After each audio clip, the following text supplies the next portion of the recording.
नमस्कार. VCN news आणि विदर्भ न्यूजच्या निवडणूक रणसंग्राम 2019च्या या कार्यक्रमामध्ये आपलं स्वागत आहे. येत्या 18 एप्रिल रोजी होऊ घातलेल्या अमरावती लोकसभा निवडणुकांच्या पार्श्वभूमीवरती उमेदवारांचा परिचय आणि त्यांच्या पदाधिकाऱ्यांचा परिचय हा सर्वसामान्य जनतेला व्हावा आणि सर्वसामान्य जनतेचे प्रश्न शासनापर्यंत या पदाधिकाऱ्यांच्या माध्यमातून या उमेदवारांच्या माध्यमातून पोचावं या हेतूने आपण निवडणूक रणसंग्राम 2019 या कार्यक्रमाचं आयोजन केलेलं आहे. या निवडणुकीला सामोरं जात असताना अनेक पदाधिकारी आपल्या VCN न्यूजला भेटी देत आहेत. आपण त्यांना आपला परिचय तसेच सर्वसामान्यांचे प्रश्न, जनतेने जे प्रश्न VCN न्यूजच्या माध्यमातून विचारलेले असतात हे प्रश्न आपण त्यांच्यापर्यंत पोहोचविण्याचा आटोकाट प्रयत्न करीत आहोत. आज आपल्या VCN न्यूजच्या या स्टुडिओमध्ये पिंपरी चिंचवड महापालिकेच्या स्थायी समितीच्या माजी सभापती आणि ज्यांनी अवघ्या 6 महिन्यामध्ये 8 महिन्यामध्ये अमरावती जिल्हा अक्षरशः पिंजून काढलेला होता अशा सीमा सावळे यांना आपण निमंत्रित केलेलं आहे. भाजपाच्या एकंदरीत त्यांनी जो दौरा इथे केला अमरावती जिल्ह्यामध्ये पुण्यावरून येऊन आणि सर्वात महत्त्वाची गोष्ट या अमरावतीच्या राजकारणामध्ये बदल घडविण्याचा त्यांनी जो आटोकाट प्रयत्न केला त्यासाठी आपण त्यांना इथे निमंत्रित केलेलं आहे. मूळच्या बडनेरा येथील असलेल्या सीमा सावळे यांचं आपण VCN न्यूजच्या या स्टुडिओमध्ये स्वागत करूया. ताई, तुमचं स्वागत आहे VCN न्यूजमध्ये. थँक्यू. नमस्कार. खूप छान वाटलं तुम्ही मला बोलवलं आणि आवडलं म्हणजे गप्पा मारायला तुमच्याशी. आणि जे काय आत्ता तुम्ही बोललात ते थोडक्यात परिचय देण्याची जी तुमची पद्धत आहे एकदम सुंदर आहे. अभिनंदन तुमचं आणि चॅनलचे खूप खूप आभार की आपण मला या ठिकाणी बोलवलं. ताई, मुळात ज्यावेळी आपण पिंपरी चिंचवडसारख्या महापालिकेचं स्थायी समितीचं सभापतीपद भूषविलेलं आहे, जिथे एखाद्या छोट्या राज्याचं जेवढं बजेट नसते तेवढं तुमच्या पिंपरी चिंचवड महापालिकेचं बजेट असते, अशा ठिकाणी काम करणं आणि तुम्ही ज्यावेळी आपल्या अमरावती जिल्ह्यामध्ये आला, मी आपला याच्यासाठी म्हणतो आहे की तुम्ही आमच्या बडनेराच्या रहिवासी आहात, तुमचं लहानपण बडनेरामध्ये गेलेलं आहे, तर एकंदरीत तिथला तुमच्या कामाचा व्याप आणि अमरावती जिल्हा यातलं नेमकी तफावत तुम्हाला काय आढळली? यातली तफावत म्हटलं तर एकीकडे सिंगापूर आहे आणि दुसरीकडे एकदम ग्रामीण भाग आहे. अशा प्रकारचा दोन्ही जिल्हेच म्हणतात. पिंपरी चिंचवड शहर हा सुद्धा जिल्हाच आहे आणि अमरावती हे सुद्धा जिल्हाच आहे. मुळात मला त्या शहरामध्ये काम करत असताना एकीकडे कर्मभूमी आणि एकीकडे मायभूमी. कर्मभूमीत काम केल्यानंतर की कसं असं की तुम्हाला प्रत्येकाला आपापल्याला आपल्या गावाचं भूषण हे प्रत्येकाला असतं. अगदी मेलो तरी मूळ गावी नेतात, बरोबर आहे की नाही? तर मला माझ्या गावाचं, मला माझ्या विदर्भाचं, मला माझ्या अमरावतीचं भूषण का असू नये? आणि तुम्ही एखाद्या वेळेस एखाद्या पदाच्या उंचीवर जाता आणि त्या शहरामध्ये मी काम करत असताना राजकीय पॉलिटिकल एका पक्षामध्ये भारतीय जनता पार्टीमध्ये काम करत असताना भारतीय जनता पार्टीची ज्यावेळेस पिंपरी चिंचवड शहरामध्ये सत्ता आली आणि पहिल्यांदा सत्ता आल्यानंतर 35 वर्षामध्ये पहिल्यांदा भारतीय जनता पार्टीची सत्ता आली. सत्ता आल्यानंतर पहिलं चेअरमन होण्याचा मान विदर्भ कन्या म्हणून अमरावतीची लेख म्हणून सीमा सावळेला मिळाला. महानगरपालिकेचं 3,500 कोटीचं बजेट, राज्य शासनाचे 1000 कोटी आणि केंद्र शासनाचे 1000 कोटी असे 5,500 कोटीच्या वर्क ऑर्डर देण्याचा मान नव्हे तर विक्रम केला आहे मी, जो की माझा विक्रम मागच्या कुठल्या चेअरमननी केलेला नाही आणि पुढेही कोण करू शकेल याच्यामध्ये माझं मी बेट लावून सांगते की पुढे कुणीच करू शकणार नाही. एकतर त्यामध्ये कारण असं होतं की माझा गेल्या 20 वर्ष मी राजकारणात काम करत होते आणि तुमचं प्रत्येकाचं एक स्वप्न असतं की तुम्ही गेल्यानंतर ही जर पोस्ट मिळाली तर तुम्ही काय कराल. माझी मायभूमी जी होती ती अत्यंत गरीब परिस्थितीतलं माझं विदर्भ जो आहे, एकतर इथलं वातावरण, आपल्याला भौगोलिक वातावरणाचा पण फार विचार करावा लागतो. ते वातावरण आणि तिथे असणारं सगळंच सुजलाम सुफलाम असणारं आणि तिथे काम केल्यानंतर असं होतं की तिथेसुद्धा गाववाला बाहेरचा हा खूप वाद आहे. प्रॉपर लोक आहेत आणि आपल्यासारखे पोट भरायला गेलेली लोक आहेत.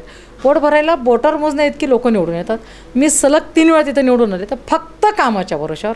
आणि दुसरं म्हणजे काँग्रेस आणि राष्ट्रवादीला ताकदीनं भांडणारे अजितदादा पवार आणि शरद पवार साहेबांचा तो बालेकिल्ला म्हणजे त्यांचं घर, होम ग्राउंड. पिंपरी चिंचवड महानगरपालिका ही आशिया खंडातली सर्वात श्रीमंत महानगरपालिका आणि त्या महानगरपालिकेवर ज्या वेळेसपासून त्या महानगरपालिकेचा जन्म आहे त्या दिवसापासून 2017पर्यंत त्यांचंच राज्य होतं आणि ते राज्य मोडीत काढायचं असेल तर तुम्हाला संघर्ष फार मोठा होता आणि संघर्ष गाठीला ठेवून असं वाटायचं गमवण्यासारखं काय आहे. नगरसेवक झालो ठीक आहे, लोकांची सेवा करायची, लोकांचे काम करायचे, आणि मग ते भांडत भांडत भांडत भांडत आणि रोज म्हणजे मी सगळ्यांना सांगते की माझा हातोडी जी आहे तेवढा खिळा होता आणि खिळ्या एवढी हातोडी होती, मी रोज तिथं छिद्र पाडायच्यासाठी प्रयत्न करायचे आणि एक दिवस तो एकदम भगदाड पडलं आणि राष्ट्रवादी काँग्रेस आणि काँग्रेसला मी तिथून घालवू शकले. याच्यामध्ये माझ्या जिल्ह्यात तुम्ही जा, त्या शहरात तुम्ही जा, तुम्हाला कुणीही सांगेल का या विजयाचं श्रेय जितकं भारतीय जनता पार्टीचं आहे तेवढं सीमा सावळे सारंग कामतेकरांचं सुद्धा आहे. यांनी जर का त्यांचा भ्रष्टाचार उघडकीस आणला नसता, यांनी जर का रोज उठून त्यांच्यावरती केलेले आरोप सिद्ध केले नसते, तर मला वाटत नाही त्या ठिकाणी भारतीय जनता पार्टीची सत्ता आली असती. निश्चितपणे माझी पार्टी त्या ठिकाणी म्हणजे राज्यामध्ये पॉवरमध्ये होती आणि केंद्रामध्ये पॉवरमध्ये होती. परंतु मान्य मुख्यमंत्र्यांनी आणि मान्य नितीन गडकरींनी जो माझ्यावरती विश्वास दाखवला आणि विश्वास दाखवल्यानंतर मला मान्य मुख्यमंत्र्यांनी सांगितलं होतं, बहिणाबाई विदर्भ कन्याचा नाव गाजवलं पाहिजे, आपला रेकॉर्ड नाही तोडला पाहिजे कोणी. हे जे त्यांचं मला ज्या दिवशी मला फॉर्म भरला होता मी चेअरमनशिपचा, त्या दिवशीचा शब्द मी माझ्या डोक्यात असं म्हणजे रोज वाजायचा तो, की मुख्यमंत्र्यांनी आपल्यावर विश्वास टाकला, आत्ता मी काय केलं पाहिजे, आत्ता मी काय केलं पाहिजे. नितीन गडकरी साहेबांनी असं केलं, वागेन फाडून खाते, काम कर, चांगलं करशील ना. मी म्हटलं हो साहेब नक्की करेल आणि नाव काढेल. आणि ते नाव काढायची संधी मिळाली, खूप अभिमान वाटतो. इकडे तिथे काम केल्यानंतर एकच होतं, रोज डोक्यात होतं, म्हणजे तुम्ही खुर्चीवर बसलात, या खुर्चीवर तुम्ही बसलात की तुम्हाला कल्पना असतात की आत्ता मी हे केलं असतं. मी विचार करायचे, ओ माय गॉड, इथं तर 100 कोटीचा मी रस्ता करते, इथे एक आरोग्य केंद्र तयार करताना मी 60 कोटी रुपये आहेत. आणि माझ्याकडे ग्रामीण भागामध्ये किंवा माझ्या अमरावती जिल्ह्यामध्ये मला माहिती होतं की तिथे काय परिस्थिती आहे. आणि या महानगरपालिकेचं बजेट किंवा या महानगरपालिकेचा वर्ग बदलण्यासाठी, या महानगरपालिकेची आर्थिक परिस्थिती सुधारण्यासाठी काय केलं पाहिजे की जेणेकरून इथल्या लोकांचंसुद्धा जीवनमान तितकंच चांगलं होईल. आम्हाला राज्य शासनाच्या भरोश्यावर बसावं नाही लागणार. हे अनेक विषय होते आणि विकासाचे होते, नो डाऊट विकासाचे होते. आणि दुसरं असं होतं की आमच्याकडे महानगरपालिकेमध्ये अनेक विषय महिलांच्या संदर्भातले असतात, युवकांचे असतात, अपंग लोकांचे असतात, विधवा महिलांचे असतात. आणि त्यांच्यासाठी ही महानगरपालिका काय करते आणि ती महानगरपालिका काय करते रोज मी बघायचे. आणि आज जग तुमच्या खूप जवळ आलं, अगदी एका क्लिकवरती तुम्हाला कळतं की काय चाललेलं आहे आजूबाजूनी तुमच्या. आणि तो फरक होता. आणि तो फरक पाहिल्यानंतर मी तुम्हाला सांगितलं की एकदम अप अँड डाऊन होतं ते. आणि म्हणून इथं येण्याची जी ओढ होते, मी पॉलिटिकल पर्सन आहे, मी माझं ध्येय कधीच लपवलेलं नाही. मी तर ज्या उद्देशाने म्हणण्यापेक्षा ज्या ध्येयाने मी आले होते ते ध्येय माझं आजही कायम आहे. आणि मी इथे मी सांगितलं होतं मी काम करत असताना की मी महिलांसाठी रोजगार आणेन, माझी त्याची पायाभरणी चालू आहे. तुम्हाला सगळ्यांना उद्घाटनाला निमंत्रित करणार आहे. आणि मी शब्द देऊन मागं फिरणाऱ्यातले मी कधीच नाही. मी माझ्या त्या कर्मभूमीमध्ये सुद्धा म्हणजे अगदी तुम्ही विरोधकांना जरी विचारणार तर तेच सांगते, सीमा सावळे तेच बोलते जे तिला करायचं असतं, आणि जे तिला करायचं असतं तेच बोलते, आणि जे बोलते तेच ती करते. तर माझ्या करणीत आणि कथनीत मी कधी फरक ठेवला नाही.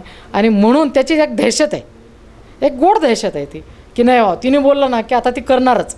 आणि माझं ते मेडल आहे. मला असं वाटतं की प्रत्येक राजकारण्याने तुम्ही तेवढंच पारदर्शक असलं पाहिजे की लोकांचा विश्वास रात्री झोपेतनं उठवून जरी तुम्हाला विचारलं ते सीमा सावळेबद्दल तुझं काय मत आहे, तर त्यांनी सांगितलं पाहिजे बाई खरी आहे.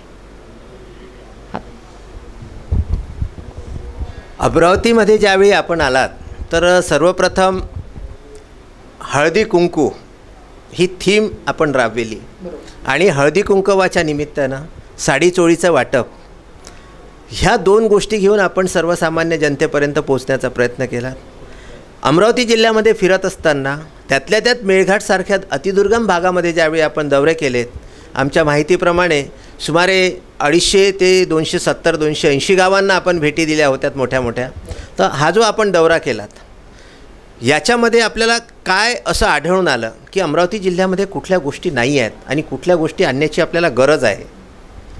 मेळघाटमध्ये म्हणाल तर एकतर दुर्गम भाग आहे, अशिक्षित आहेत. अशिक्षित बरोबर त्या ठिकाणी मी तुम्हाला सांगेल की टी व्हीवरती फार कमी चॅनल दिसतात किंवा काही ठिकाणी तर दूरदर्शनच दिसतं, काही ठिकाणी मोबाईलला रेंजच नाही आहे. आणि या सगळ्याबरोबर काय होतं की विचारांची देवाणघेवाण तुम्ही चांगलं बघितलं म्हणजे आमच्या बायकांचं असं असतं की आम्ही शेजारच्या घरात गेलो आणि तिच्या घरातले आम्हाला पडदा जरी आवडला तर आम्ही नवऱ्याच्या मागे लागतो की मला माहीत नाही या दिवाळीला आपल्या घरात असे पडदे आले पाहिजे. तर ती ईर्ष्या नसते किंवा ती बरोबरी करण्याचा विषय नसतो. तर चांगलं काय दिसतं तर ते चांगलं मी खूप लवकर घेते. महिलांची सिक्स सेन्स खूप पॉवरफुल असते. आम्हाला डोळ्यांना जे चांगलं वाटतं ते आम्ही लगेच उचलतो. दुर्दैवाने म्हणा किंवा पॉलिटिकल विल नसेल किंवा तिथे दुर्लक्षित आहे तो भाग, आणि त्यामुळे तिथे आजही जर गेलात आपण तर तिथे खूप गोष्टींची कमतरता मला जाणवली. लोकांना कष्ट करायचे पण हाताला काम नाही. त्यांना काम नाही तर त्यांना काय येतं याच्यावरती रिसर्च झालेला नाही. त्या अशिक्षित आहेत महिला, पण कष्टाळू खूप आहेत. आणि कला ही प्रत्येकाकडे आहे. तुम्ही त्यांच्या घराच्या बाहेर जर गेला तर ज्या प्रकारचं त्यांनी घरावरती डिझाईन काढलेलं असतं तर ते पहिल्यांदा तुमच्या लक्षात येतं की यांना खूप चांगलं काहीतरी करायची इच्छा आहे. छोटीशी झोपडी आहे पण अगदी चित्रात रंगवतात तशी ती झोपडी रंगवलेली आहे. आणि पाहिल्यानंतर असं वाटतं की ओ स्वप्नाच्या गावात आलो. म्हणजे मी तुम्हाला सांगते की मी नवरात्रामध्ये तिथे दौरा केला होता. भारतीय जनता पार्टीने महिलाओं के सम्मान में भाजपा मैदान में संपूर्ण देशभरात आम्ही तो उपक्रम राबवला. आणि सगळीकडे नवरात्री उत्सव असल्यामुळे आणि महिलांना दुर्गाचं रूप म्हणतात आणि महिलांची आम्ही पूजा करतो, म्हणजे एकमेकींच्या घरी सवाष्णी म्हणून जातो. तर त्या ठिकाणी गेल्यानंतर आम्ही एकमेकींची ओटी भरतो. प्रत्येकजण आपापल्या कुवतीप्रमाणे करतं. तर भारतीय जनता पार्टीने देशभरामध्ये महिलांना हळदी कुंकवाच्या बरोबर साडी चोळीचं आहेर केला. नारळ ओटीत देत होते, ब्लाऊज पीस देत होते. या भागात आपण गेलो तर तिकडच्या पट्ट्यामध्ये आम्हाला लवकर नारळ मिळायचे नाही, साडी मिळाली, आम्ही साडी चोळी देऊन सत्कार करायचो. तुम्हाला एक किस्सा सांगते. धारणीमध्ये मी एक दिवस संध्याकाळी 7 वाजता दुसऱ्या दिवशी मला त्या दुर्गम भागामध्ये जायचं होतं म्हणून आमच्या एका पदाधिकाऱ्यांच्या ऑफिसच्या बाहेर माझी गाडी थांबली होती आणि मला एक गाडी आली आणि त्या गाडीतनं क्रुझर गाडी होती. गाडीतनं एक 25-30 लोक उतरले, सगळे आदिवासी होते. एक जण होता, मॅडम नमस्ते, मैं या ऐसा आपका पदाधिकारी हूँ. चव्हाण नावाचा माझा पदाधिकारी होता. ये मेरे सरपंच आहे. सरपंच बघितला तर पायात चप्पल नाही. ये सरपंच है और ये महिला, ये जो मैडम है ना ये भी सरपंच है. तर बाईची उंची 6 फूट असेल. तर म्हटलं ये भी सरपंच है. अच्छा, मी गाडीतनं उतरले. म्हणजे मला खूप छान वाटलं तिला बघताना. म्हटलं अच्छा क्या नाम है आपका. तो तिने सांगितलं मैं सोनी बोलते मेरे को. मैं बोला कितने बार. अच्छा पहली बार चुनाव है. नहीं 3 बार चुनाव जीत के आई हूँ. 3 बार. तो मुझे 3 बार मतलब लगातार 5-5 साल. म्हणजे हाँ. मतलब अभी सरपंच बनी हो. म्हणलं हाँ सरपंच हूँ. आणि थोड्या वेळ गप्पा मारल्या. म्हणलं अच्छा कहाँ गए थे, कैसे हुआ, क्या हुआ. 3 महीना से लाइट ही नहीं आ रहा. वो डीपी जल गया ना, वो साहब रोज़ बोलता है आ जाओ कल आओ, आ जाओ कल आओ. तुम सब लोग मिलने गए थे, अभी भी हमको भगा दिया. तर चव्हाणने मला सांगितलं की ताई एक फोन कराल का तुम्ही. फोनच करायचं ना, ऑफिस चालू 7 वाजले होते, ऑफिस चालू असतं तर लगेच गेलो असतो. मी म्हटलं बोल ना कुठे करायचा. तर त्याने नंबर दिला आणि मी फोन केला की नमस्कार मी सीमा सावळे बोलते. आणि मी सांगितलं मी अगदी लोकसभेला इच्छुक आहे. अगर उस गांव का कल डीपी ठीक नहीं होगा तो मैं आप तक पहुंच जाऊंगी. आप सोच लेना आपको क्या परवड़ता है. अधिकाऱ्याला मी सांगितलं. तो बोला नहीं आप ऐसा मत करो, हम लोग देखते हैं ना ताई, आप टेंशन नहीं लेना, कल आपका मेरा फ़ोन आएगा. आणि मी तो इन्सिडेंट झाला. मी त्याला सांगितलं की दुसऱ्या दिवशी नाही आला तर मला कळव. तो बोला ताई मेरे को आपको बताने के लिए भी 10 किलोमीटर दूर आना पड़ेगा. बोले ठीक है बेटा, फिर भी मुझे बता देना, नवरात्रि आ रही है तो 2-3 दिन में अपने प्रोग्राम भी चालू हो रहे, मुझे बता देना. माझी नॉर्मल सवय, माझ्यापेक्षा वयाने लहान असलं की माझा नेहमी बेटा आणि मोठा असला की भैया निघतो. तर म्हणलं बेटा मुझे बता देना कल. तो त्यांनी दुसऱ्या दिवशी मला 4च्या दरम्यान फोन केला आणि तो म्हणला ताई कल ये गांव में आपका सत्कार रखा है हमने. बोले क्यों. नहीं आपको आना ही है. बोले देख अभी मेरा तो पूरा दौरा लगा हुआ है, मैं उस गांव में कल दोपहर में नहीं आ सकती, मैं शाम को रात को आऊँगी. तुम आप कितने भी बजाओ पूरा गाव आपके लिए वेट करेगा. आणि त्यांनी मला काय सांगितलं नाही. मी रात्री 12:30च्या दरम्यान त्या गावात गेले. त्यांनी खूप सारखा फॉलो म्हणजे तो आलाच माझ्या ताफ्यात सामील झाला. आपको चलना ही है वहाँ पे. चलो भाई चलना आहे. तो गेले तर अख्खं गाव जागे आणि माझ्यासाठी वेशीवर आलेत लोक, ते वाजत गाजत 12:30 वाजता. म्हटलं मी कुठला तीर मारला की माझ्यासाठी ही लोक इथपर्यंत आली. तर तो म्हटला की नाही आपने जो कल फोन किया था ना वो डीपी बैठ गया ना ताई. मी काय सांगू, मला इतकं रडायला आलं की एक फोन केला, एक फोन आणि बोलण्याची जी पद्धत होती ती त्या फोनवरती तिथे गावात डीपीला जिथं 3 महिन्यापासून ते गाव अंधारात होतं. आणि माझ्या मनाला खूप सुखावून गेला तो प्रसंग की ओ गरज आहे यांच्याकडे येण्याची. आणि मग मी तिथे 22 दिवस त्या गावांमध्येच राहायचे. जिथे कुठे रात्र होईल त्या गावात तिथं शेवटचा मुक्काम करायचं काम असं कारण असं होतं की मला संस्कृती समजून घ्यायची होती, त्यांचे प्रश्न समजून घ्यायचे होते. आम्ही खूप बायकांना म्हणजे अरे आपके घर में शौचालय है, वो मोदी साहब ने दिया ना, वो मोदी साहब ने दिया ना. अच्छा आप जानते हो मोदी साहब को, वो कभी कभी दिखता है टीवी पे. अच्छा शौचालय अभी घर में कैसे, अच्छा लगता है आपको? हाँ अच्छा लगता है. मेरी बहू बेटी अभी गांव में जाते ना मैडम खेत में, तो कभी सांप काट लेता, कीड़ा काट लेता था, तो अभी अच्छा लगता है हमको. उज्ज्वला गॅस योजना आली त्याचं लोक खूप कौतुक करत होते. प्रधानमंत्री आवास योजना आली त्याचं खूप कौतुक करत होते. ते असे 22 दिवस मी मेळघाटात घालवले. तिथे एक होतं की सडक बांधण्याच्या पलीकडचे दुसरे कुठली कामं तिथे नाही आहेत आणि रोजगारासंदर्भात त्यांच्या कोणी विचार केला नव्हता. मग त्यांना काय येतं तर ते रोजगार माझ्या डोक्यात होते आणि मी ते 22 दिवस शिकत होते की यांना काय मी देऊ की जेणेकरून तिच्या घरात 50 रुपये 100 रुपये दिवसाला गेले पाहिजेत. याच्यासाठी मी वर्कआउट केलेला आणि तो माझा प्लॅन तयार आहे. तिथं थोडंसं वरच्या पट्ट्यात आला तुम्ही की पत्रोट भागामध्ये की तिकडे केळीचं उत्पादन जास्त आहे. केळीपासून सिल्क तयार होतो आणि ते बुंदा जो असतो त्याचा तो लोक फेकून देतात, तर त्याच्यापासून सिल्क तयार होतं. त्याच्या मशिनरी त्याच्यात ते सगळं मी त्याचा प्रोजेक्ट रिपोर्ट त्याचं सगळं त्याच्यावरती काम केलेलं आहे. संत्रा ज्यूस फॅक्टरीचं काय करता येईल, बऱ्याच छोट्या मला ज्या सोसायट्या त्या येऊन मला भेटलेल्या आहेत. येत्या काही दिवसात त्याच्यावरती प्रचंड मोठ्या प्रमाणात काम होईल. अचलपूरमध्ये काय केलं पाहिजे, महिला खरं सांगते अचलपूरसारख्यामध्ये जिथे गिरणी आहे फिनली आहे त्या महिलांच्यासाठी त्या महिलांच्या हाताला म्हणजे त्या आजही शेतामध्ये कामाला जातात आणि शेतात कामाला जाऊन जो काय मिळतो रोजगार त्याच्यावरती गुजराण चालू आहे किंवा त्याच्यावरती चरितार्थ चालू आहे. परतवाडा त्या मानाने खूप ग्रेसफुल आहे किंवा चांगला आहे. परतवाड्यामध्ये तितकी हे नाही वाटले, पण तरुणांच्या हाताला काम नाही आहे. शिक्षण घेतलेलं घरटी मुलगा मुलगी ग्रॅज्युएट आहे, हाताला काम देणारं त्या शहरामध्ये काम देणारं काम नाही आहे. त्याच्यावरती काम करण्याची खूप गरज आहे. माझ्या जिल्ह्यातला मुलगा जिल्ह्याच्या बाहेर कसा जाणार नाही, कारण की आज पुणे मुंबई सॅच्युरेटेड झालेलं आहे, पिंपरी चिंचवड सॅच्युरेटेड झाला आहे. आता इथून पुढे तिथे जायचं जर असेल तर त्या ठिकाणी जमिनीचे भाव आणि नोकरीत मिळणारा पगार या पगाराचं प्रमाण कमी झालं आहे आणि जमिनीचे भाव आकाशाला भिडायला लागलेले आहेत. त्यामुळे तिकडे पण लोक जात नाही आहेत. दर्यापुरामध्ये तुम्ही खालच्या पट्ट्याला जर गेला तर तो पूर्ण खारपान पट्टा आहे, पिकं जळतात. मग त्याच्यावरती उपाययोजना केल्या पाहिजेत. आणि तिथे जे पाणीच्या संबंधातली म्हणजे यांनी बारसाकडे साहेबांनी माझे आमदार तिथले जे माझे आमदार आहेत आणि अकोटचे आत्ता आमचे आमदार आहेत त्यांनी खूप चांगलं काम केलेलं आहे. आणि त्यांनी जी पाण्याची योजना राबवली मला वाटतं अनेक पिढ्या त्यांना दुवा देतील, इतकं चांगलं काम केलेलं आहे. माननीय पालकमंत्र्यांच्या माध्यमातून जे 22,000 कोटी या जिल्ह्याला मिळाले त्यातनं जे आत्ता कामं चालू आहेत रोजगार संबंधीचे म्हणजे रस्ते आहेत, नहर आहेत, तुमचे छोटे कालवे आहेत, तुमचे रस्ते जोड शेतांमधनं जे पाण्यानं रस्ता काढलेला आहे हे सगळे. पण त्याचबरोबर आता आम्हाला आमचा या पंचवार्षिकचा टप्पा हा पूर्णपणे युवांसाठी, तरुणांसाठी, महिलांसाठी रोजगाराचा आम्हाला द्यायचा आहे. दुर्दैवाने काय होतं आहे की आत्ताचे जे आमचे जे खासदार आहेत, खासदारांनी काम केलं नाही असं जर कोणी म्हणत असेल तर मी त्याला अजिबात मान्यता देणार नाही. काम केलं आहे, गाजावाजा करण्यात कमी पडलेत. काही लोक काम न करता खूप जोरात ढोल वाजवतात, आम्ही हे करणार. सीमा सावळ्यांचा तुम्ही फर्स्ट डेची मुलाखत बघा आणि त्याच्यानंतर माझ्यानंतरच्या आत्ताच्या ज्या अपक्ष उमेदवार आहेत, महिला उमेदवार, त्यांनी आत्ता तेच मुद्दे घेतलेत. मागच्या 25 वर्षाला त्यांच्याकडे ते मुद्दे नव्हते लढताना, ते मुद्दे नव्हते. मग ते आता ते कॉपी करतात की बा तुम्हाला मी म्हटलं बा IT पार्क आलं पाहिजे. IT पार्क कोणाच्या लक्षातच नव्हतं. IT काय लागतं तुम्हाला? IT पार्क अमरावतीमध्ये चालू होत नाही का? IT पार्क दर्यापूरला चालू होऊ शकत नाही का? IT पार्क तुमचा परतवाड्याला चालू होऊ शकत नाही का? होऊ शकतं ना. कमी पैशामध्ये गुणवंत कामगार तुम्हाला मिळतील.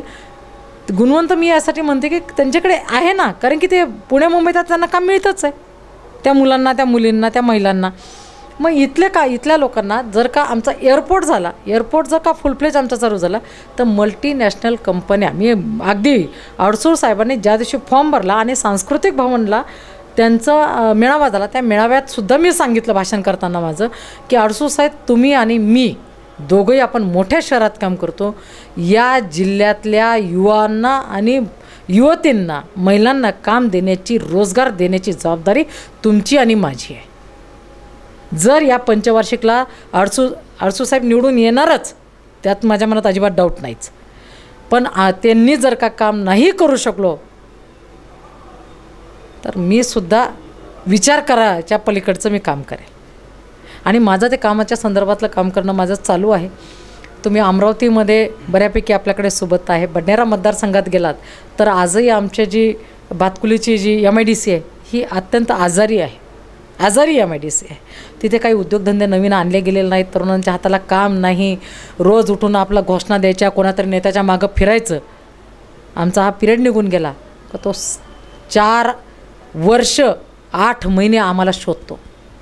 तर त्या युवकांना माझी विनंती आहे, भांबावून जाऊ नका.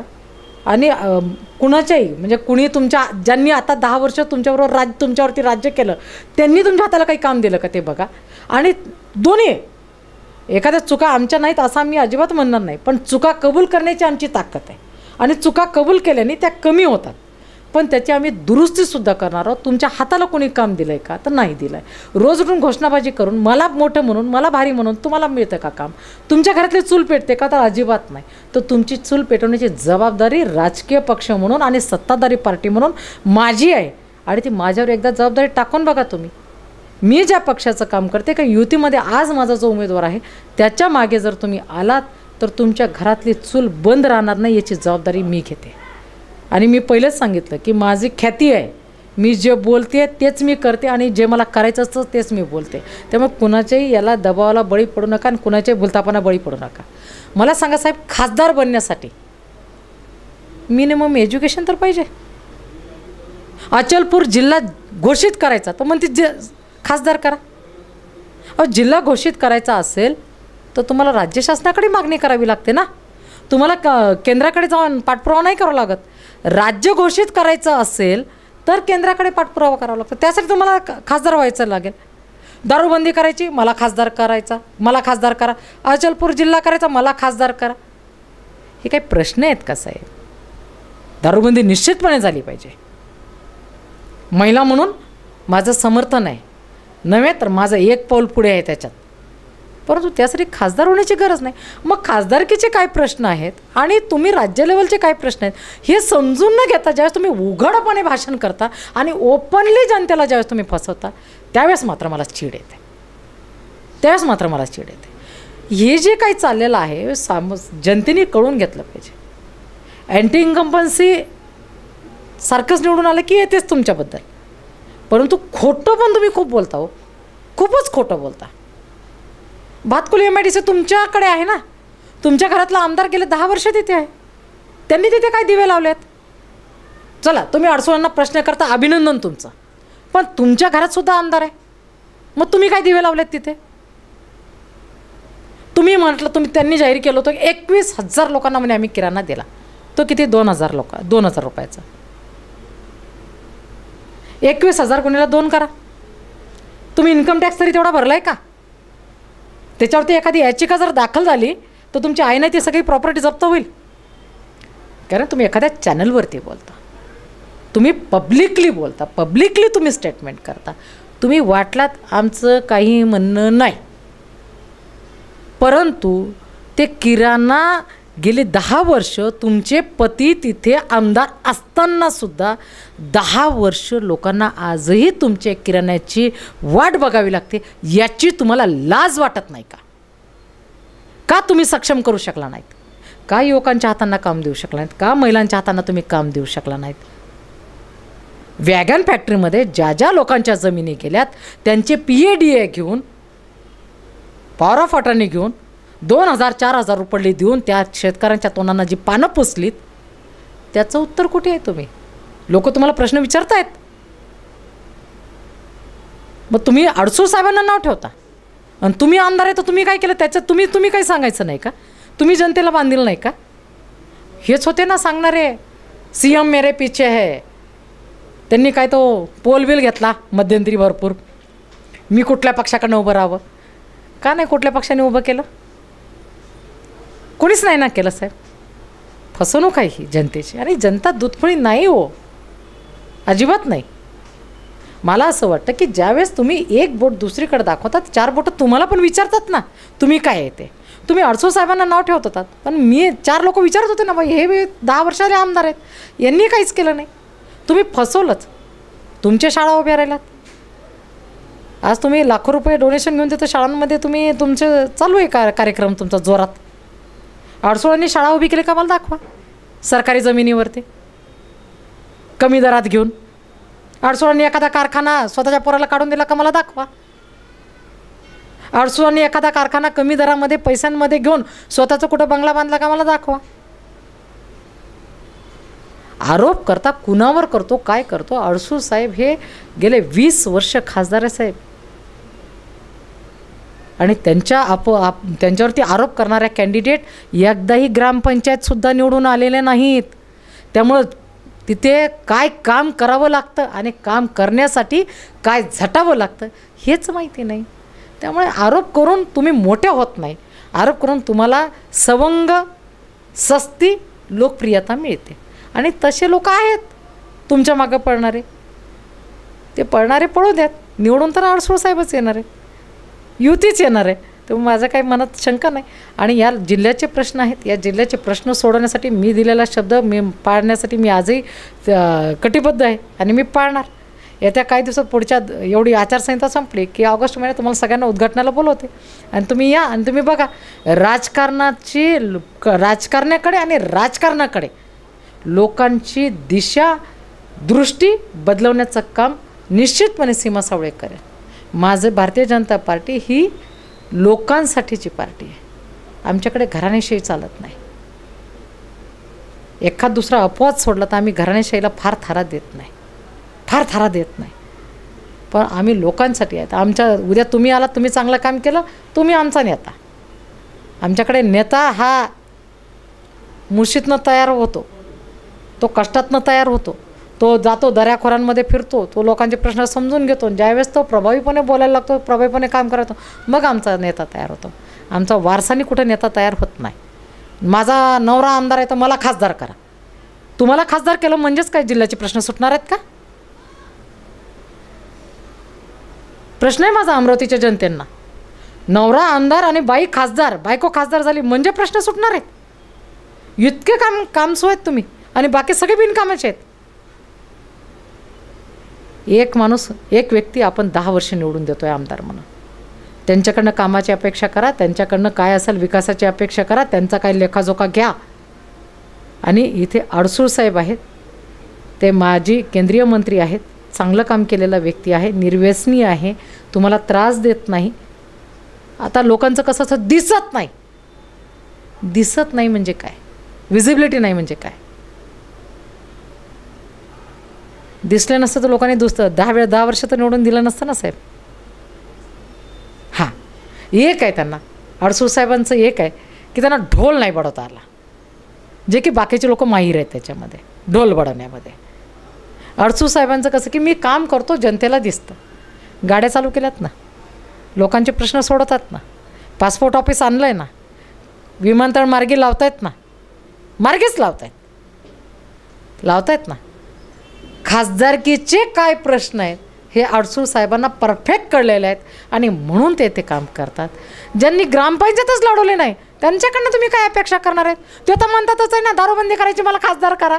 अचलपूर जिल्हा करायचा, मला खासदार करायचं करा. आता ही जर का तुमची नॉलेज असेल तर असा खासदार करायचा का जनतेने ठरवावं. आणि मला वाटतं अमरावतीची जनता तेवढी सुज्ञ आहे, लोकांना कळतं आपण कोणाला खासदार करायचं ते.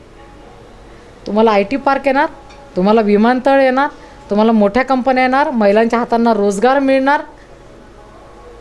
माझ्या भगिनी स्वतःच्या तयार केलेल्या मालाला पुण्या मुंबई देश विदेशामध्ये तुमच्या मालाला बाजारपेठ मिळवून देण्याचं काम अडसूळ साहेबांच्या वतीनं सीमा सावळे करणार. माझा शब्द आहे तुम्हाला. मला सगळ्यांना विनंती करायची, या जिल्ह्याला विनंती करायची आहे, तरुणांना विनंती करायचं आहे. या देशाचं नेतृत्व माननीय मोदी साहेब करत आहेत. एक स्ट्रॉंग नेता आहे. 70 वर्षात आपल्याला पहिल्यांदा कोणीतरी चांगला नेता मिळालेला आहे. आपण विदेशात जर गेला तर आपल्याला कळेल की मोदींचं कर्तृत्व किती आहे.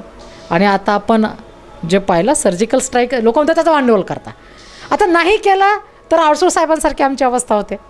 आणि केला तर तुम्ही म्हणता भांडवल करता, पण आम्हाला करावं लागतं. आणि दुर्दैवाने ते कसं आहे की जाहिरातीचा जमाना आहे. तुमचं प्रोडक्ट चांगलं असेल तर तुम्हाला सांगावं लागतं. सर्जिकल स्ट्राईक केला का ते म्हणतात काँग्रेसने केला नाही का. काँग्रेसने सांगितलं नाही, आम्ही काय करायचं, आम्ही काय करायचं. मग आता आम्हाला सांगावं लागतं, कारण की आम्हाला तुम्ही जे नेटिझन्स आहेत, जे फेसबुकला आहेत, जे व्हॉट्सअपला, ते आम्हाला विचारतात की नरेंद्र मोदी पंतप्रधान है, उन्होंने क्या किया. तर भाई आम्ही सर्जिकल स्ट्राईक केला. आम्ही एकाच किती मारले ते आम्ही आकडे सांगून झालेले आहेत. आता ज्यांना कुणाला मोजायचे आहेत त्यांना तिकडं जावं लागेल, आणि जायची ज्यांची तयारी असेल त्यांनी जावं आणि मोजावेत. आमचं काही म्हणणं नाही आहे त्याच्यामध्ये. आता जे काही आम्ही अचिव्हमेंट्स करतो, आम्ही म्हणजे आपण सगळेजण जे अचिव्हमेंट करतो, या देशाचे नागरिक म्हणून अभिनंदनला सोडवलं. अहो काय त्या पाकिस्तानचे जे मंत्री होते, रेल मंत्री, ते म्हणले अरे यार वो मोदी ने एक चिट्ठी भी नहीं लिखा आपने को, फिर भी अपन ने अभिनंदन को छोड़ दिया, ये शर्मनाक है हमारे लिए. आता त्यांच्या संसदेत चाललेली जी चर्चा होती, ती चर्चा लोक बघत नाहीत उघड्या डोळ्याने. ती बघितली पाहिजे लोकांनी की मोदींनी एक चिठ्ठी नाही लिहिली आणि अभिनंदनला सोडलं. मोदी साहेबांनी सांगितलं सोडू नका, मग मी सांगतो. हा जो गर्भित इशारा होता ना, या इशाऱ्यातच दडलं होतं की नाही सोडलं तर काय होतं.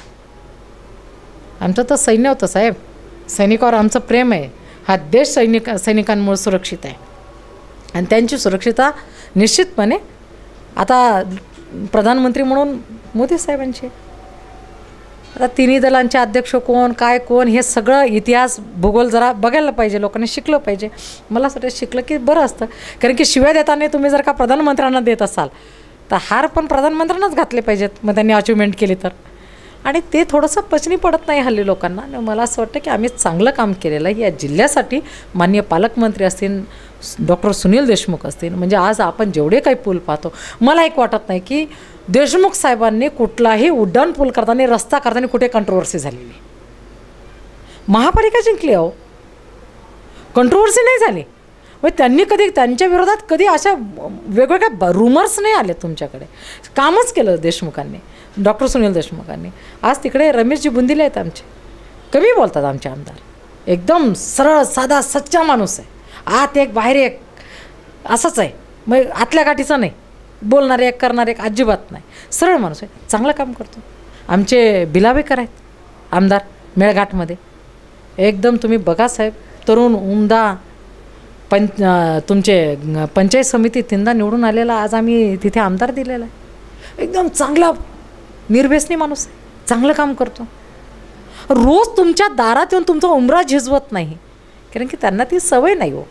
आणि म्हणून ते काम त्यांच्या पद्धतीने करतात, चांगलं काम करतात सगळे आमदार आमचे. अगदी बारसाके साहेबांच्याबद्दल सांगायचं केलं, ते पण खूप चांगलं काम करतात.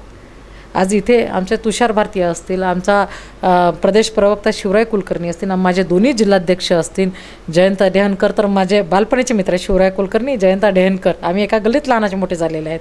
दुसरे दिनेशजी सूर्यवंशी आहेत, खूप चांगली माणसं आहेत. पलीकडे आमचे तुम्ही गेलात पर्वतवाड्यामध्ये गजानन कोल्हे आहेत.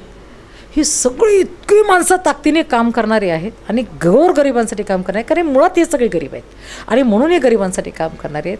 आणि म्हणून आम्हाला आमच्या निवडून येण्याचा, आमच्या कामावरती आमचा खूप विश्वास आहे.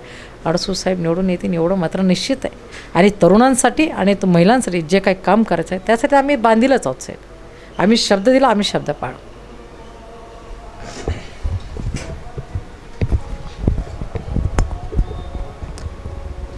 बोलण्याच्या ओघात एक संतापलेली भावना, आणि जी राज्यकर्ती मंडळी आहे ज्यांनी आमदारपद भोगलेलं आहे, अशा व्यक्तीला आपल्या शब्दाच्या माध्यमातून तीव्र बाण मारण्याचं काम आपण सध्या बघितलं सीमा सावळे करून राहिलेले आहेत. मला तुम्हाला परत एक प्रश्न असा विचारायचा आहे की आमच्या इथे, आमच्या अमरावती जिल्ह्यामध्ये जर आपण बघितलं, आपल्या अमरावती जिल्ह्यामध्ये तर साधारणतः बेरोजगारीचं प्रमाण बऱ्यापैकी आहे, मोठं आहे. तुलनात्मकदृष्ट्या जर पाहिलं आपण तर इतर जिल्ह्यांच्या तुलनेमध्ये इंजिनिअरिंग कॉलेजेस भरपूर आहेत अमरावतीमध्ये, आणि दरवर्षी किमान 7,000 ते 8,000 इंजिनियर या जिल्ह्यातून बाहेर निघतात. परंतु इंडस्ट्रीयल क्लस्टर ज्याला आपण म्हणू शकतो, असा इंडस्ट्रीयल क्लस्टर इथे तयार झालेला नाही. पंचतारांकित MIDC झाली, पण काही कारणं आहेत की जी ती रुजल्या गेली नाही. मुळात बेस असा आहे की जे आम्ही शिकवतो ते आम्ही इथल्यासाठी शिकवत नाही. आम्ही टेक्स्टाईल हब इथे उभा केला, टेक्स्टाईलचा डिप्लोमा आमच्या इंजिनिअरिंग कॉलेजला नाही आहे. ह्या ज्या तफावतीच्या गोष्टी अगदी छोट्या गोष्टी आहेत, याच्यासाठी किमान आपल्याला सुशिक्षित बेरोजगारांना साथ द्यायची असेल, हात द्यायचा असेल तर मुळाशी जाऊन त्या ठिकाणी जे अमरावती विद्यापीठ, संत गाडगेबाबा अमरावती विद्यापीठ आहे, त्याच्या इंजिनिअरिंग कॉलेजच्या किंवा जे इंजिनिअरिंग कॉलेजेस हे ऑटोनॉमस झालेले आहे, अशा ऑटोनॉमस कॉलेजेसच्या इंजिनिअरिंगचा जो डिप्लोमा आपण देतो आहे त्याच्यात कुठेतरी बदल करणं, ते त्याच ठिकाणी म्हणजे आज जर एखादा मुलगा इथून इंजिनियर होत आहे आणि तो पुण्या मुंबईला, आताच तुम्ही सांगितलं की तिकडे सगळी भरमार झालेली आहे, मग त्याला जर तिकडे पाठवायचं नसेल आपल्याला तर त्याला इथे रुजवायचं आहे. आपल्याला घरच्या भाकरीवर जर तो इथे काम करत असेल तर त्याला तिकडे जायची गरज पडणार नाही. मग मुळात त्या प्रश्नाच्या मुळाशी जाऊन काहीतरी तयार करण्याची गरज आपल्याला आहे असं मला वाटते. एक महत्त्वाचा प्रश्न आणि तो वैयक्तिक आहे. तुम्ही पिंपरी चिंचवड महापालिकेचं स्थायी समितीचं सभापतीपद आत्ताच तुम्ही सांगितलं 5,600 कोटी रुपये, जसं एखाद्या राज्याचं जे बजेट असते ते तुम्ही पार केलं पूर्ण आणि तसा हात करून वर्क ऑर्डर दिल्यात. आणि हे सगळं एक महिला, आमची बहीण, आपल्या अमरावतीची लाडकी, अमरावती म्हणजे बडनेराची लाडकी लेक आणि कन्या म्हणून आम्हालासुद्धा तुमचा सार्थ अभिमान आहे. हे सगळं करत असताना एका यशस्वी पुरुषाच्या मागे एक यशस्वी स्त्री असते, तसा एका यशस्वी स्त्रीच्या मागे एक यशस्वी पुरुष असतो. आपण हे सगळं करत असताना सारंग कामटेकरांची काय मदत होती आपल्याला? माझं इंटरकास्ट मॅरेज आहे. सारंग कामतेकरांच्या शिवाय खरं तर हा कुठलाही राजकीय प्रवास माझा पूर्ण होऊ शकत नाही. मुळात एक असं आहे की आमच्याकडे की तुम्हाला एक पोर्टफोलिओ दिलेला आहे तर तुम्ही त्याला समर्पितच असलं पाहिजे. म्हणजे मुलं आता आमचे इंजिनियर आहेत.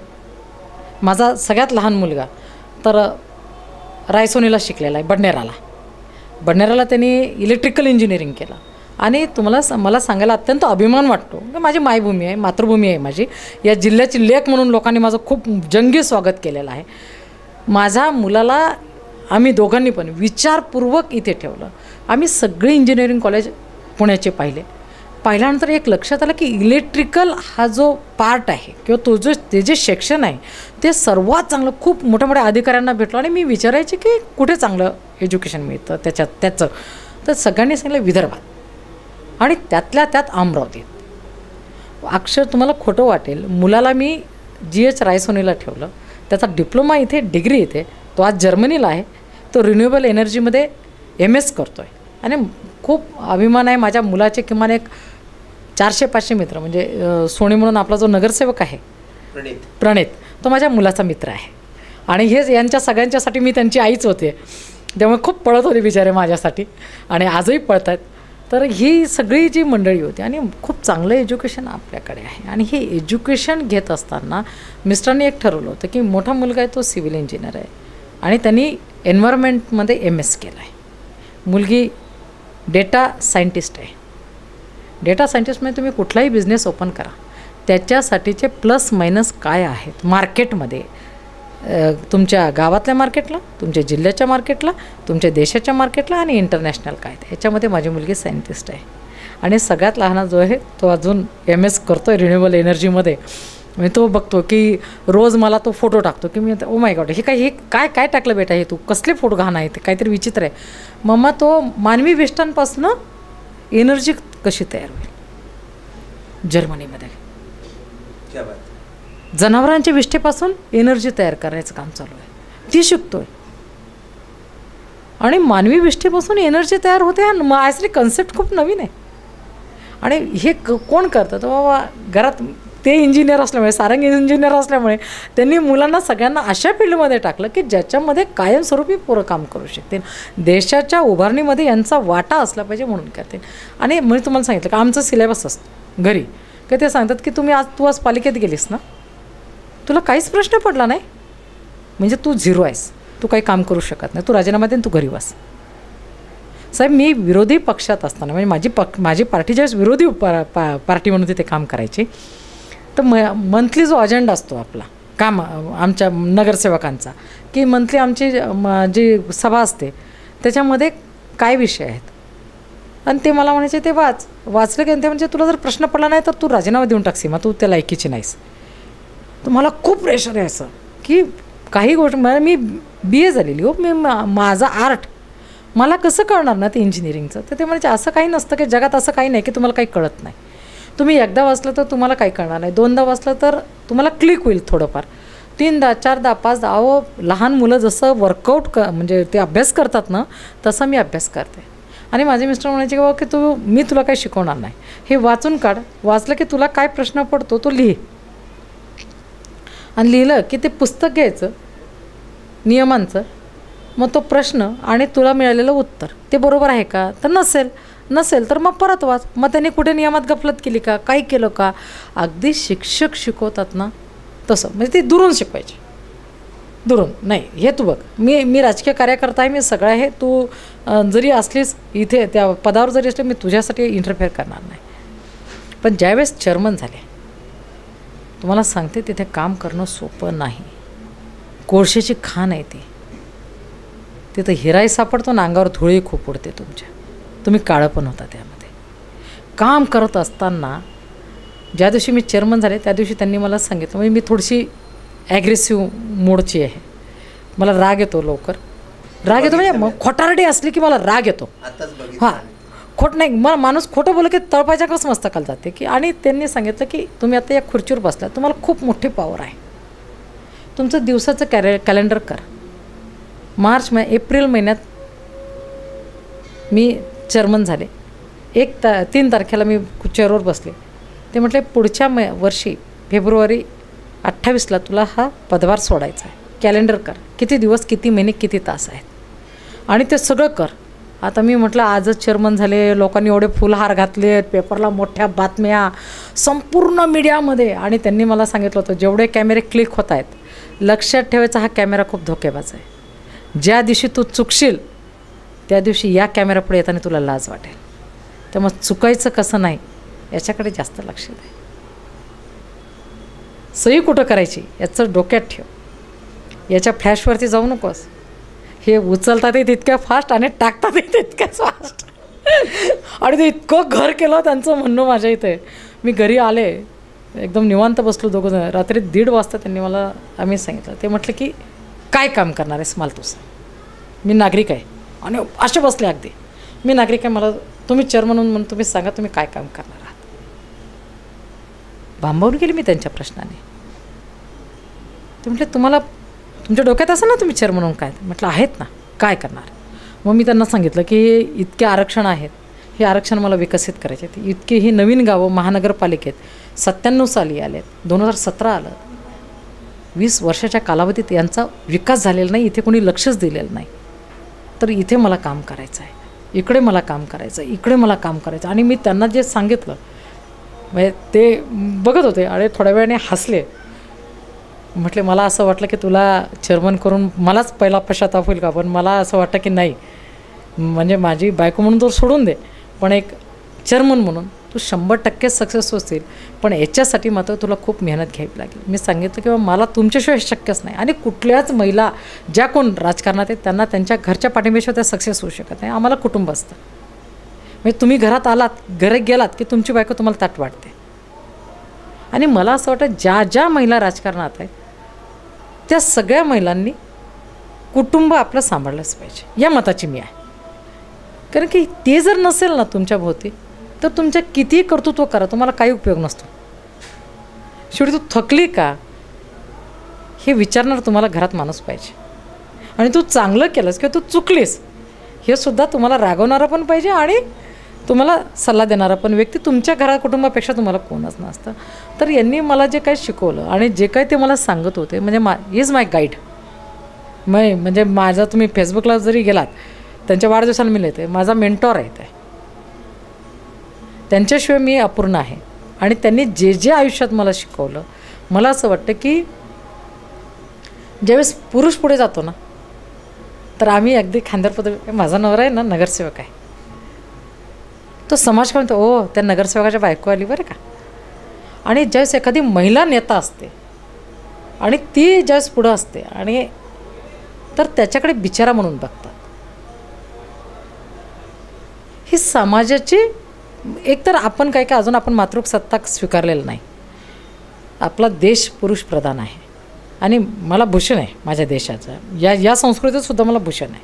मी वाईट अजिबात मानत नाही त्याला, कारण की प्रत्येकाला एक तुमची स्पेस आहे आणि तुमची ती स्पेस तुम्ही कशी कॅरी करता याच्यावरती चालतं तुमचं कुटुंब. पण माझा नवरा हा पॉलिटिकल लीडर आहे, हा थिंक टँक आहे भारतीय जनता पार्टीचा. त्या सत्ता आणताना जितकं सीमा सावळेंनी काम केलं असेल त्याच्यापेक्षा हजारो पटीचं काम सारंग कामतेकरांचं होतं. घरात निघताना म्हणतो, ए लाड पुढं काय भिऊ नको, मी आहे ना पाठीशी, तू तिथं बोल, मी आहे. एकीकडे ते स्वतः सरचिटणीस आहेत, भारतीय जनता पार्टी जिल्हा सरचिटणीस आहेत. ते तिकडे काम करायचे आणि मी बाहेर मी आतमध्ये. ते सभागृहाच्या बाहेर आंदोलनं करायचे आणि मी सभागृहाच्या आत आंदोलन करायचे. आणि तो जो आमचा हे आहे म्युच्युअल कॉम्बिनेशन, आमचं अंडरस्टँडिंग खूप आहे. अगदी तुम्ही समोर आलात आणि त्यांनी पाहिलं किंवा मी जर त्यांच्याकडे पाहिलं तर त्यांना माहिती असतं की मला काय बोलायचं आहे आणि मला माहिती असतं त्यांना मला काय सांगायचं आहे. इतकं आमचं अंडरस्टँडिंग आहे. आणि एखाद्या यशस्वी स्त्रीच्या पाठीमागं इतकं खंबीरपणे एखाद्या पुरुषाने थांबणं, मला वाटतं त्याला मनाचा मोठेपणा खूप लागतो. संधी असताना पाठीशी थांबणं, स्वतःचं नेतृत्व फुलवायचं असतानासुद्धा पाठीशी थांबणं, हे फार फार मोठं त्याला मन लागतं आणि ते मन त्यांच्याकडे आहे. म्हणजे माझे मित्र आहेत, माझा सर्वात मोठे सल्लागार तेच आहेत, माझे गुरु आहेत. आणि त्यांच्याशिवाय मी राजकारणात आय एम नथिंग. माझे या गुरुमुळेच मी आज जे काही मला घडवलं ते त्यांनी घडवलं, मला मोल्ड केलं. मी ॲग्रेसिव्ह होते तर त्यांनी सांगितलं aggressiveness is sometimes good, sometimes hamper होतं तुम्हाला ते, तर तुम्ही शांत पण राहायला शिकलं पाहिजे. चेअरमन झाल्यानंतर त्यांनी सांगितलं की डोक्यावर बर्फ आणि तोंडात साखर. तुम्ही वाईट काम करायचं नाही, चुकीचं करायचंच नाही, पण बोलून कशाला दाखवायला पाहिजे तुम्ही. आता ही खुर्ची तुमची काट्यांनी भरलेली आहे, डोक्यावर पण काटे आहेत आणि खुर्चीवर पण काटे आहेत, पण बसताना हसूनच बसा. आलेल्या माणसांचं स्वागत करा. आणि त्यामुळे इतकी माणसं मी जोडू शकले, खूप माणसं त्या सारंगजींमुळे मला जोडता आली, खूप चांगलं काम करता आलं. तुम्ही इथेही जर बघितलं जिल्ह्यामध्ये, ते फार कमी वेळा माझ्याबरोबर फोटो देतात. पण तुम्ही जिल्ह्यात कुठेही तुम्ही विचारा तर ते सांगतील नाही ताई बापू लय भारी हो, माणूसच वेगळा. ते जावई झाले जिल्ह्याचे आणि त्यांना बापू हा शब्द नवीन तिकडे जिजाजी, तर त्यांना कोणी आवाज दिला मी त्यांना सांगते अहो बापू तुम्हालाच म्हणतायत ते त्यांचे बापू. आणि हा जो जावयाचा मान घेऊन त्यांना ते म्हणतात की मला एक खूप खुशी आहे, तुला तिथे लढायला नाही मिळालं काही हरकत नाही, आपण शेतकरी आहोत, आपण पेरलं आहे, जमिनीची मशागत केली, आता आपण पेरणीसाठी तयार केलं, पीक कुणी खाऊ दे पण पार्टीचा फायदा होणार आहे. त्यांच्यामुळे आज या जिल्ह्यामध्ये मला फिरताना जे काही शिकायला मिळालं, म्हणजे त्यांची संकल्पना होती की आपण घरी जायचं नाही, 22 दिवस आपण मेळघाटात काढायचे, तुला समजून घेतलं पाहिजे. 2007चा एक तुम्हाला किस्सा सांगते. फर्स्ट टाईम इलेक्शनला उभी राहिले पिंपरी चिंचवडला. मी ज्या भागात राहते इंद्रायणीनगर हा एकदम उच्चभ्रू सोसायटी आहे आणि मला इंद्रायणीनगर पण महिला होता आणि बालाजीनगर पण महिला होता. तर बालाजीनगरला थोडासा इंद्रायणीनगरचा भाग जोडला होता, 700-800 मतदान, आणि बाकीचा टॉप 10 गुन्हेगार असणारी झोपडपट्टी होती. यांनी सांगितलं की इकडे कुणी उभं राहू दे, तुला इथेच उभं राहायचं आहे. 2007ला वॉर्ड क्रमांक 7, मे 7 नोव्हेंबरची, माझे मिस्टर 25 मार्च आहे त्यांची जन्मतारीख, आणि 2007ला मी त्या ठिकाणी इलेक्शन लढवायला गेले. आणि ज्या दिवशी पहिल्यांदा त्या झोपडपट्टीत गेले, गाडीतनं पाय असा बाहेर काढायचा की एकदम खान शिवी कानावरती आले, नाही का आपसात देत होती ती पोरं. मी पायात घातलं, मी नको नको नको नको गाडीच्या कास नको उघडेल, चल आपण जाऊ इथनं. तर ते म्हटलेत की ती समोर बाई बघते का तू, नालीच्या कडेला बसून ती भांडे घासते, अगदी तरुण पोरगी होती, याच्या 20-22-25 वर्षाची, नवीन लग्न झालेली. तुला लाज वाटली ना त्यांनी शिवी दिलेली, तिला नसेल लाज वाटत, ती परिस्थितीने तिथे आहे आणि हेच तुला बदलावं. मी त्यांच्याकडे बघितलं, म्हटलं मी काय ठेका घेतला आहे का, म्हणजे नाही का माझ्या मनात आलं एक. पण त्यांनी मी ते म्हटलं का बघतेस, मी म्हटलं मला लक्षात आलं की तुला असं सांगायचं आहे की मी काय ठेका घेतला आहे का. मी म्हटलं नाही, पण तुमचा इतका विश्वास काय की मीच ते बदल घडवू शकते. म्हटलं तुझ्यात पोटेन्शियल आहे ते. जिथं जे चालतं तिथं ते तू बरोबर वापरशील याच्यावर माझा विश्वास आहे आणि हे चित्र बदलवायचं आहे. साहेब तुम्हाला सांगते की तिथे युतीमध्ये आम्हाला 56 मतं पडायची, 56 मतं, 28 मतं पडायची नगरसेवकाला. त्या ठिकाणी मी खडकावरती फुलं उगवलीत आणि मी चॅलेंज घेतलं. मी ते 2007ला निवडून आले, मी 2012ला निवडून आले, मी 2017ला पण निवडून आले. आजही तुम्ही त्या घरात कुठल्याही त्या झोपडपट्टीत तुम्ही जा आणि तुम्ही त्या लोकांना सांगा सीमा सावळे नाही तर कोण, हां बरं आहे बाई नाही तर कोण, आमचा साहेब सांगाल की कोण आहे तर. इतकं लोक प्रेम करतात. आणि आजही तिथे गेल्यानंतर आम्हाला जे लोक तिथे डोक्यावर घेतात त्याचं कारण एकच आहे की साहेब लय भारी, साहेब लय भारी. त्यांनी ते तेवढं वलय निर्माण केलं आणि आपुलकी आहे, प्रेम आहे, खूप प्रेमाने वागवतात लोकांना. इथे तुम्ही जर बघितलं तर त्यांच्या चेहऱ्यावर कधी राग तुम्हाला दिसून येणार नाही, कायम हसत आणि कायम पाठीशी. भिवू नकोस मी पाठीशी आहे असं वर्तन आहे. आणि मी तुम्हाला सांगितलं की पुरुषाच्या मागे स्त्री उभी राहिली तर ती महान ठरते आणि स्त्रीच्या पाठीशी जर पुरुष उभा राहिला तर तो बिचारा ठरला नाही पाहिजे, ती तिची ताकद असते हे समाजाने ओळखलं पाहिजे. एकंदरीत अवघ्या या 10 मिनिटामध्ये आपण आपला जीवनपट म्हणजे सुरुवात आणि आजपर्यंतचा प्रवाससुद्धा आपल्या या मतदारांना सांगितला. एक प्रश्न मला परत विचारायचा आहे तुम्हाला की ज्यावेळेस आपण आता या मतदारसंघामध्ये आलात आणि इथला सगळा पिंजून काढला अक्षरशः हा अमरावती जिल्हा, पुढचं आपलं राजकीय भवितव्य आता काय असू शकतं नेमकं अमरावतीच्या बाबतीत? राजकारणात आहे आज शक्यता अशक्यता खूप आहेत. काम करायची खूप इच्छा आहे आणि काम करत राहणार. जे काही पार्टीला करायचं असेल निश्चितपणे पार्टी माझ्याशी चांगलं करेल, कारण की मी चांगलं केलेलं आहे आणि चांगल्या केलेल्या कार्यावरती माणसाने नेहमी विश्वास ठेवावा. कुणी सांगितलं होतं साहेब मला एक सांगा, मी 2007 ते 2017पर्यंत राष्ट्रवादी काँग्रेसच्या विरोधात बोलायचे. अक्षरशः तुम्हाला सांगते की त्या शहरामध्ये ते आम्हाला वेडे म्हणायचे, दोघांनासुद्धा वेडे आहेत म्हणायचे. आमच्याकडून नादी नव्हतं लागत तिथं, वेडे आहेत ते काय करतात. पण जी लोक वेडे असतात ना तेच इतिहास घडवतात.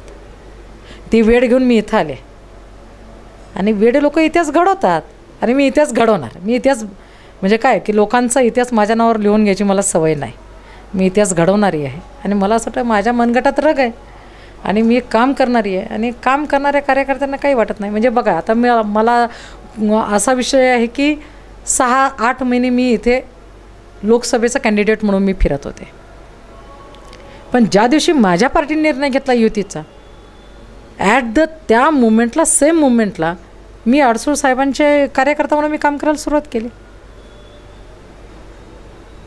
आजही मी गावागावांमध्ये जाते, आजही मी गावागावात जाते आणि मला अभिमान आहे की मी या पार्टीचे कार्यकर्ता आणि पार्टीचा कार्यकर्ता म्हणून काम करायचं. आणि तुम्ही जमिनीची एकदा नांगरणी केली, खुरपणी केलं, परत नांगरलं, परत खुरपलं, परत नांगरलं आणि पाऊस पडला, तुम्ही धान्य पेरलं, उगवणार ना. खायला मला मिळणार नाही, कुणाला ना कुणाला तरी मिळणारच आहे आणि ते मिळो. आणि माझी ती नांगरायची आणि खुरपण्याची आणि पेरायची माझी ताकद आहे आणि मी ते करत राहणार. या जिल्ह्यासाठी माझं स्वप्न वेगळं आहे. मी या जिल्ह्याने, मी तुम्हाला खोटं नाही सांगत, इतकं प्रेम दिलं.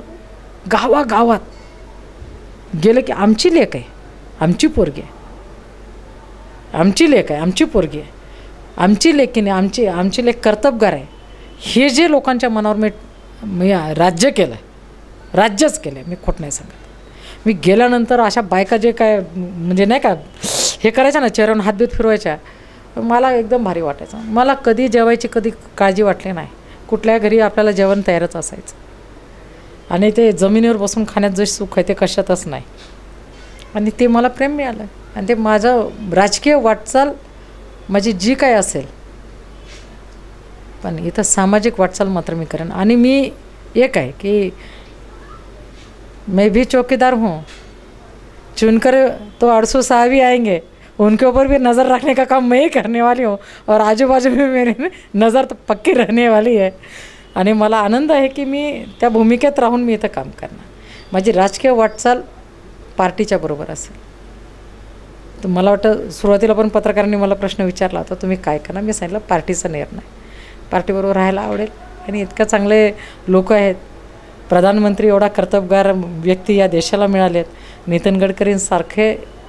मला एक सांगा ना, किती भूषणाचा विषय आहे आपल्यासाठी की देशभरामध्ये जे रस्ते चालू आहेत, कोस्टल एरियात चालू आहेत, समुद्री मार्ग जे काही आता वाहतूक होणार आहे, या सगळ्यांचं श्रेय गडकरींना आणि मोदी सरकारला आहे.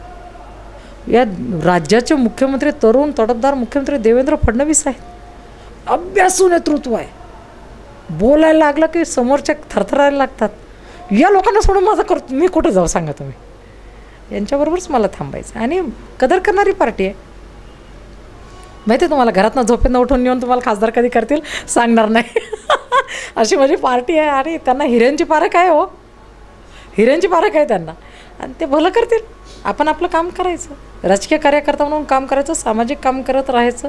आता जे महिलांसाठी आम्ही उद्योग व्यवसाय मी आणते आहे, त्यातनं मी खूप चांगलं काम करू शकेल. आणि एक वेगळी दिशेला माझी पार्टी आहे. आणि मला असं वाटतं की एक संघाच्या विचारसरणीत संघाच्या मुशी तयार झालेली ही जी काही भारतीय जनता पार्टी आहे. मी पिंपरी चिंचवड शहरात काम करते.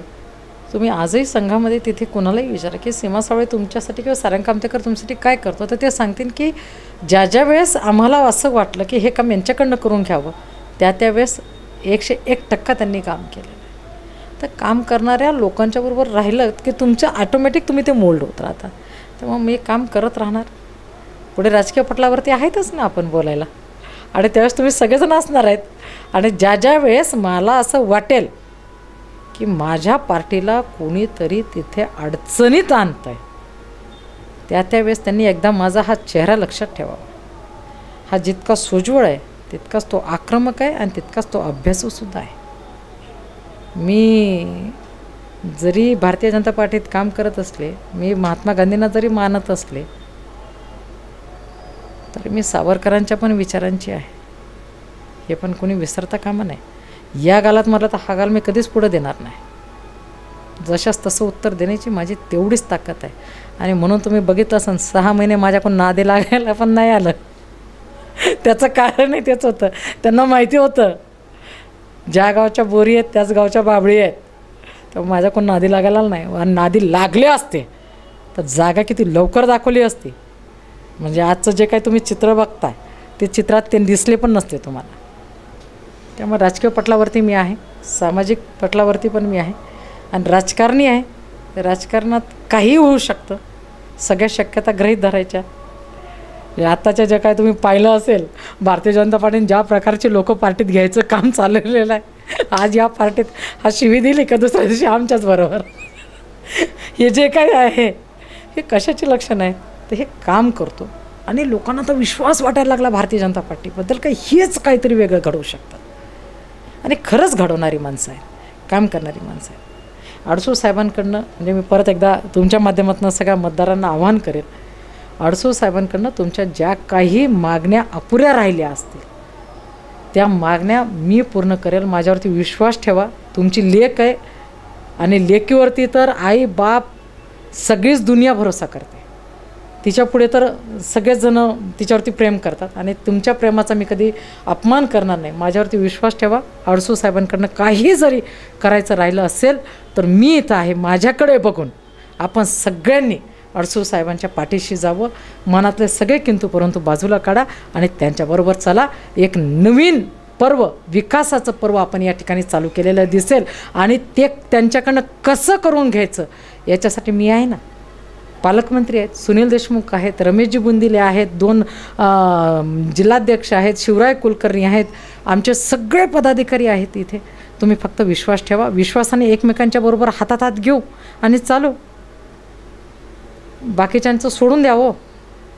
कुठल्याच पार्टीने तिकीट दिलं नाही. दिलं का सांगा ना साहेब तुम्ही. मुख्यमंत्री माझ्या घरातला म्हणे, मुख्यमंत्री माझ्यावरच लक्ष देतात. नाही दिलं ना साहेब तिकीट, नाही दिलं. समजून घ्या. हे इशारे असतात. राजकारणात खूप गोष्टी बोलायच्या नसतात स्पष्ट. हे इशारे होते त्यांच्यासाठी. ज्या दिवशी सीमा सावळे इथे आली त्याच दिवशी त्यांना कळालं होतं. तर तुम्ही बाकीच्यांना कोणाला हे करू नका आणि सगळ्यांनी अडसूळ साहेबांच्या बरोबर जा. आपण त्यांच्याकडनं काम करून घ्यायची जबाबदारी माझी आहे. मी त्यांच्या पाठीशी लागून काम करून घेईन आणि सत्तेत येणारच आहे भारतीय जनता पार्टीच. बाकी कोणी येऊ शकत नाही, बाकी कोणी येऊ शकत नाही. आम्हीच येणार सत्तेत आणि सत्तेत आलो तर काम तर करणार ना साहेब. सगळ्यात पहिलं तर मी त्यांच्या मागे लागून, मला माहिती नाही बाबा, मला ते पहिला एअरपोर्ट चालू करायचं आहे. एकदा एअरपोर्ट झालं ना साहेब, या अमरावतीचं नंदनवन मिळेल. तुम्ही मगाशी टेक्स्टाईल्स इंडस्ट्रीचा विषय काढला. आपल्या इथं सोनं पिकतं साहेब, व्हाईट गोल्ड आहे आपलं व्हाईट गोल्ड इथून एक्सपोर्ट होतं. आपल्या इथं ती इंडस्ट्री जी आहे तुम्ही म्हटलं ते एकदम चांगले. पहिली मागणी शिक्षण मंत्र्यांकडे सीमा सावळेचं पत्र जाईल. ज्या दिवशी आचारसंहिता संपल त्याच्या आधी विनोद तावडेंकडे माझं पत्र असेल की पहिला आमच्या विदर्भामध्ये जेवढे ऑटोनॉमस कॉलेज असतील आणि जे गव्हर्मेंट आहेत या सगळ्यांकडे तुम्ही टेक्स्टाईल इंडस्ट्रीचा कोर्सेस आणा.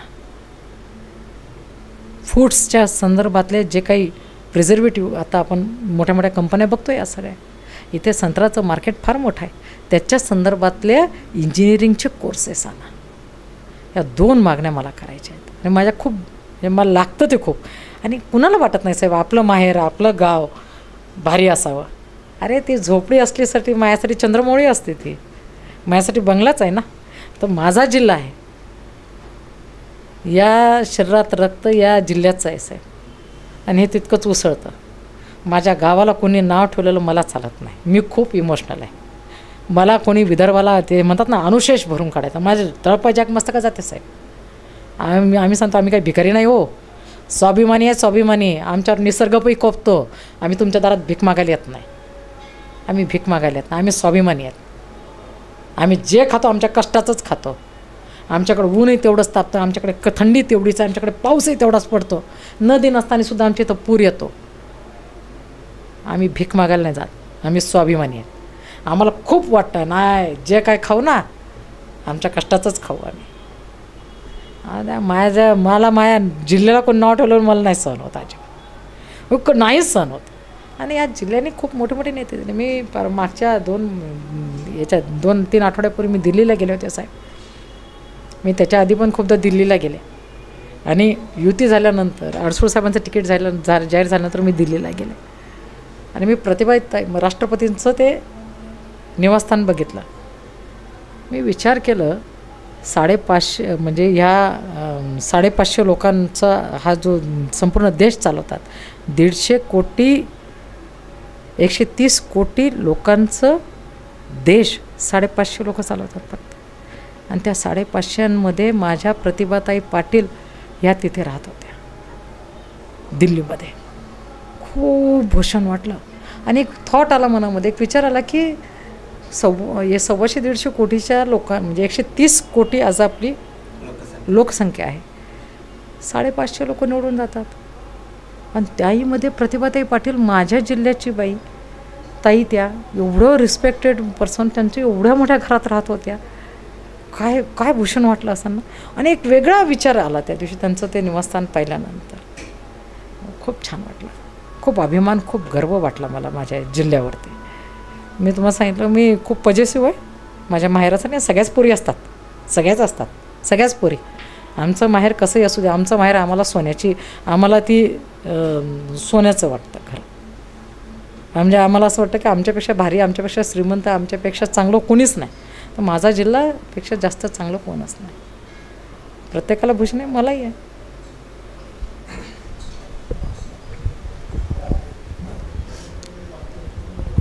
गेल्या 8 महिने ते 10 महिन्यांपासून सीमाताईंनी आपला अमरावती जिल्हा संपूर्णपणे पिंजून काढला.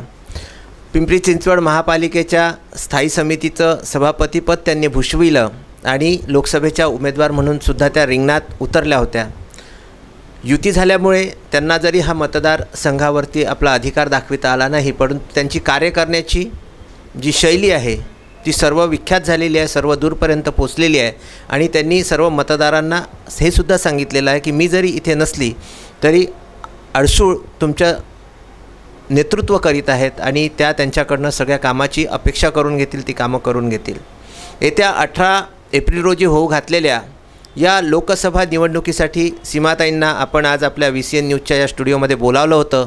अतिशय दिलखुलास मनमोकळ्या गप्पा त्यांनी सर्वांसोबत आपल्यासोबत मारल्या आणि त्यांचा परिचय मला वाटतं की आज मला हे माझं भाग्य म्हणावं लागेल की कदाचित आपण जेव्हापासून इथे आला इतका दिलखुलास इंटरव्ह्यू मला असं वाटतं फक्त विदर्भ न्यूजने VCN न्यूजने सुद्धा घेतला असेल. इतका दिलखुलास इंटरव्ह्यू, कारण त्यावेळी वेळेचा अभाव आणि आज आपण जे बसलो आहो, आजही निवडणुकीची ही भाऊगर्दी आपल्या मागे आहे, त्यातल्या त्यात आपण तो वेळ काढलात आणि इथे येऊन आम्हाला भेट दिलीत आणि जनतेचे प्रश्न, जनचर्चा आम्ही आपल्यापर्यंत पोचविल्या, त्या आपण सर्वसामान्यांना त्यांची उत्तरे दिलीत. येत्या 18 एप्रिल रोजी होऊ घातलेल्या या लोकसभा निवडणुकीमध्ये शिवसेना भाजपा युतीचे उमेदवार आनंद अडसूळ यांचं भवितव्य EVM मशीनमध्ये बंद होत आहे. त्यासाठी आम्ही सर्व मतदारांच्या वतीनं आपल्याला शुभेच्छा देतो आणि आपण जो संकल्प इथे दाखविलेला आहे जनतेसाठी, सर्वसामान्यांसाठी, त्यासाठीसुद्धा शुभेच्छा देतो. आपण हे पण सांगितलं की येत्या ऑगस्ट महिन्यात मी तुम्हाला उद्घाटन लावणार आहे, त्याचीसुद्धा आम्ही वाट पाहतो आणि इथेच थांबूया. GTPL सेटअप बॉक्स नंबर 72 आणि UCN सेटअप बॉक्स नंबर 81 वरती दररोज बातम्यानंतर निवडणूक रणसंग्राम हा कार्यक्रम बघायला विसरू नका.